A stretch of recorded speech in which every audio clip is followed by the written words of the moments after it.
how to log in to Bankura University.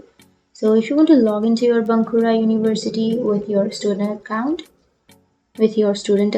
then first open up a browser, any browser that you're comfortable with. And I'm here with Chrome browser.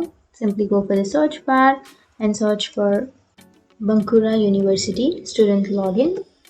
And once you've searched, here you can scroll down, and here you will have your student login under Bankura University. Click on that, and now it will take you to the login page. So to log into your account, first you need to enter your username on the first blank, and once you enter your username, you need to enter your password on the next blank.